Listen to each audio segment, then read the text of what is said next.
Yeah, myth. 5 out of 10 for me, but just about, man. Not a 6 anymore.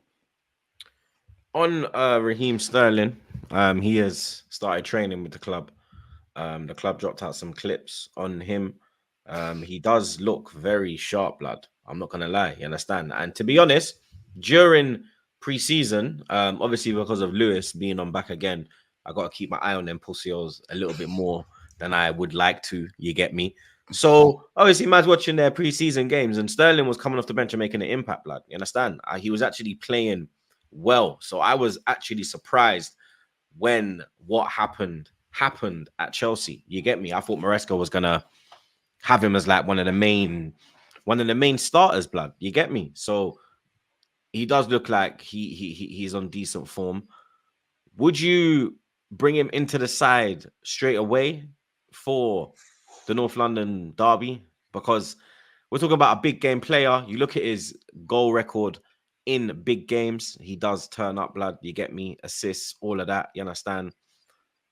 I will say that big up Daps, you get me? Big up Never a Foul. I was watching one Man City video that he was doing with like his little Man City fan base. I'm surprised there was even 4 of them on stream, blood. You get me? But I was watching this stream, blood, and they were talking about Raheem at Man City and saying that he needs a number 9 for you to get the best out of him. You get me? Would you... Obviously, Saka is on the right. You get me? So Raz has been training on the right-hand side. What they've showed us, everything is coming down the right-hand side. Pause. With Trossard being better off the bench, with Martinelli's form being piss poor, unfortunately, would you play Raheem from the left?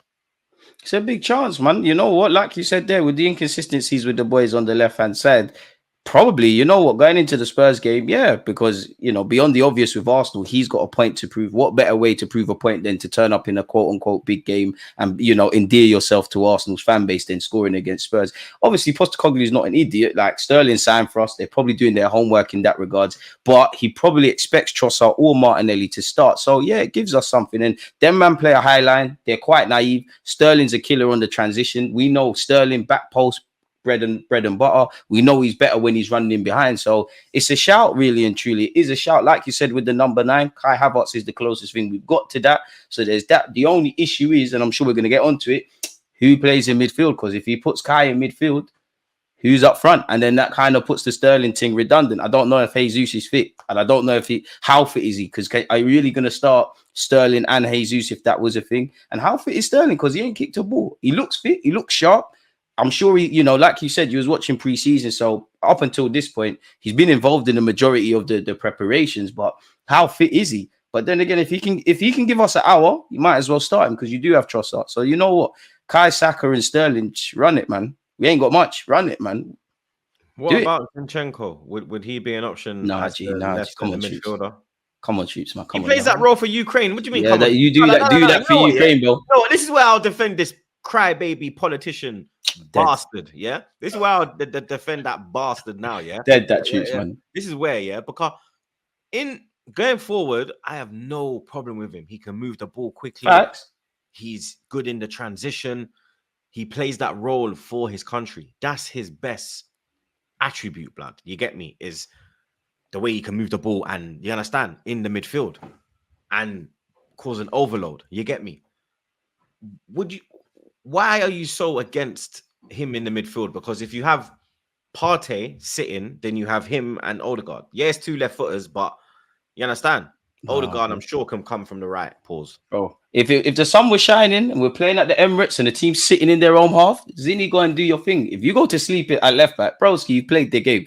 What's going to happen in the middle? Like, I'm not trying to overrate Spurs because actually there's a reality Zinni could play and we could do a thing, but nah, man, like Partey's going to go to sleep as well. He leaves a lot of space in behind him. Zinni's not a man for the trenches. If you was to get into a fight in a nightclub, Zinchenko's not who you want to be with. And that's what the North London derby is, bro. I'm not trying to, bro, forget it. But if he runs it, fair enough. But I'm not on the Zinni thing. Like, if we've got the ball and like I said, you know, you got Sterling and Saka running in behind, high line, do your thing, Zinni. And maybe I'm even being a bit harsh to Zinni because I do think he's got the mentality, but I don't trust you in midfield. There's got to be a reason Pep and Arteta for all they talk about, you're playing fullback. I'm a Sunday League fullback, so I know how it goes. You get demoted, bro. Like, nah, man, nah. But to be fair, we don't have much options. I might shock people.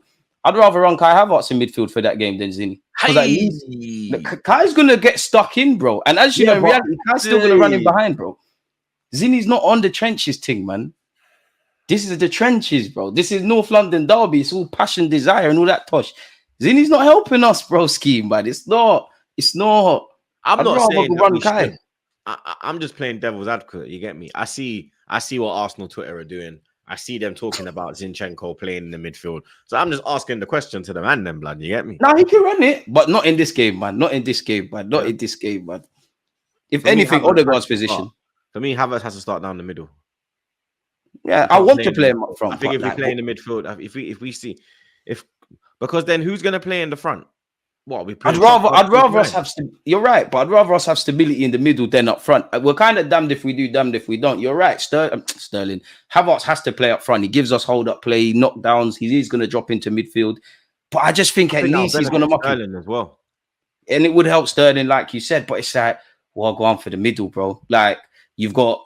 If it's not Havertz, you've got Jorginho and Partey. I don't mind running that, but a lot of people say, when does that really work? Jorginho's best work recently has been with Declan Rice, which is irrelevant. Exactly. In the transition, Bentancur, Basuma, and Maddison will run rings around Partey and fucking Jorginho, blood. The pace and power coming through that midfield. Pause. Bro, we're going to get... Bro, it's yeah. That's what I'm saying. It's a Havertz thing. Go left. That's what I'm saying. It's a Havertz thing. We win our defensive battles. We win our midfield battles. We hope that the front three can do a thing. Blood, you can't. Blood, you know what? What else we got? Cause like we're kind of fucked. Yeah, it's peak. Blood, I'm not gonna lie.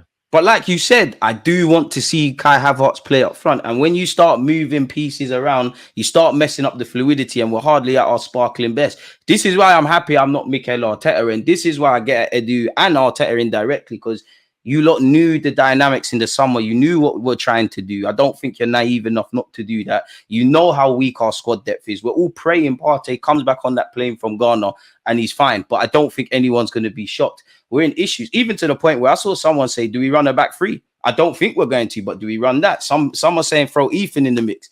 And I don't feel there's like...